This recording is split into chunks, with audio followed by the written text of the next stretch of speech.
Hello friends, our today topic is related to the depreciation methods. The first depreciation method is called the straight line depreciation method. तो आज से हम लोग आप लोगों ने मैनुअली बहुत ज़्यादा अपने हाथों से डेप्रिसिएशंस फार्मूलाज को कैलकुलेट किया होगा इंटर बैचलर एंड मास्टर्स में, और डिफरेंट ऑर्गेनाइजेशंस में काम करते हुए आपने डेप्रिसिएशन मेथड्स का इस्तेमाल किया होगा। बट आज मैं आपको एक्सेल के अंदर इसको कैसे कैलकुलेट करते हैं उसके बारे में बताऊँगा। तो सबसे पहले है the straight line depreciation method.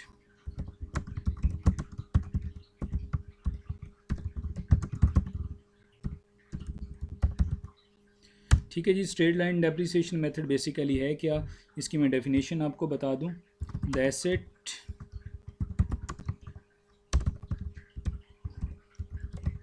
depreciates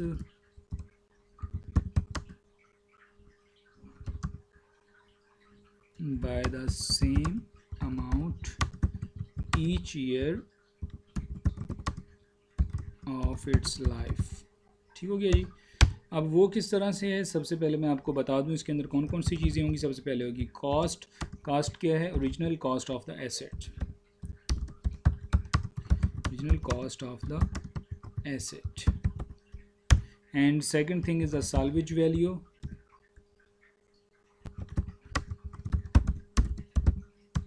scrap value। ठीक हो गया जी। ये बेसिकली क्या है? salvage cost of the asset after it's has a fully depreciated। And third is the life number of periods like over which the assets will depreciates, and months और sometime इसमें rates भी आ सकता है। ठीक है जी। Interest rates पर period.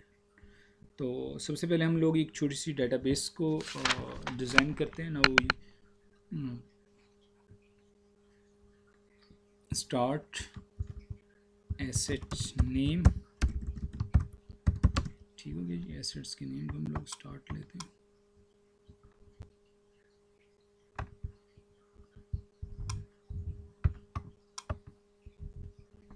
And asset name following laptop and its original cost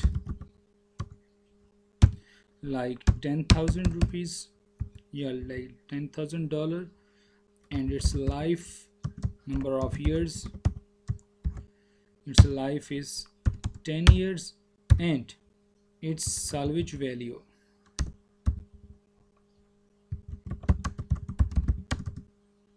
is 1000।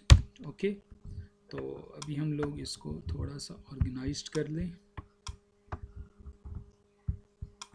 ठीक है जी।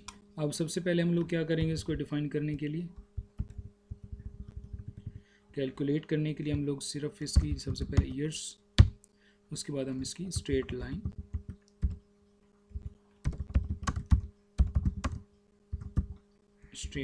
या फिर हम इसको डेप्रिसिएशन मेथड को हम SL से भी डिनोट कर सकते हैं। ठीक हो गया जी।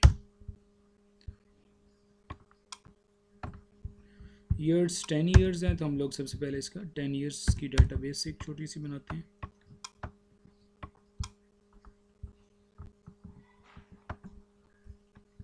अब है जी हमारे पास स्ट्रेट लाइन को मालूम करने के लिए हमें फार्मूला का पता होना चाहिए। सबसे पहले फार्मूला से हम जाने से पहले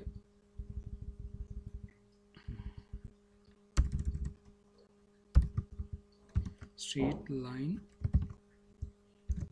सबसे पहले हम लोग कॉस्ट की बात कर रहे हैं, तो हमने कॉस्ट को लेना है। कॉस्ट को लेने के बाद हमने इसको F4 से फिक्स कर देना है, ताकि हमारे हर साल ड्रैग डाउन करने से इसकी वैल्यूज़ चेंज ना हो। तो फंक्शन प्लस F4 भी कर सकते हैं और डायरेक्ट F4 भी करके हम इसको फिक्स कर सकते हैं। उसके बाद इसकी साल्वेज वैल्यू, इसको भी आप लोग फिक्स कर दें।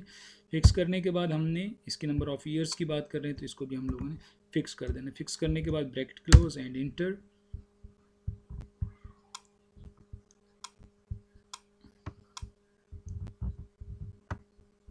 तो आपने देखा है कि इसकी हर मंथ जो है वैल्यू जो है वो बिल्कुल ही इक्वल हमारे पास आ चुकी है।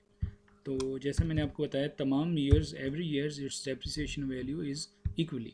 ठीक है, तो ये हमारे पास एक छोटी सी डेटाबेस डिज़ाइन किया, और मैंने आपको स्ट्रेट लाइन डेप्रिसिएशन मेथड्स को मालूम करने का एक तरीका बताया, आप भी इसी तरह से जाएं। यहाँ पे अब देखें, अगर मैं इसकी कॉस्ट फॉर एग्जांपल यहाँ पे मैं इसकी कॉस्ट लिखता हूँ 20,000, ठीक है, ये चेंज हो जाएगा। इसकी मैं number of years for example यहाँ पे 15 करता हूँ, तो ये भी चेंज हो जाएगा। अगर मैं यहाँ पे नंबर ऑफ़ ईयर्स इसके 10 करता हूँ, ये फिर चेंज। सालवेज वैल्यू इसकी मैं 2000 करता हूँ, तो ये भी यहाँ पे चेंज हो जाएगा। अगर यहाँ पे मैं इसकी सालवेज वैल्यू 4000 चेंज हो जाएगा। अब आपने क्या करना है, इस यहाँ पे छोटी सी इस यहाँ पे इस छोटे से सॉफ्टवेयर डाटाबेस के अंदर या एक्सेल के अंदर आपने शीट बना के रख लेनी है। जब कभी भी आपने कैलकुलेशंस करनी हो, जस्ट जाएं और यहाँ पे आप लोग अमाउंट्स को इंटर करें और नीचे आपके रिजल्ट्स ऑटोमेटिकली चेंज हो जाएंगे। ये था इस ट्रेड लाइन डेप्रिसिएशन को मालूम करने का तरीका। आप अपने तमाम व्हाट्सएप ग्रुप्स में जाएँ और इस मेरे तमाम मेथड्स को वहाँ पर शेयर करें अपने दोस्तों के साथ, फाइनेंशियल स्टूडेंट्स के साथ, एंटरप्रेन्योर्स के साथ, बिजनेसमैन के साथ, ताकि आपको भी पता चले ट्रेड लाइन डेप्रिसिएशन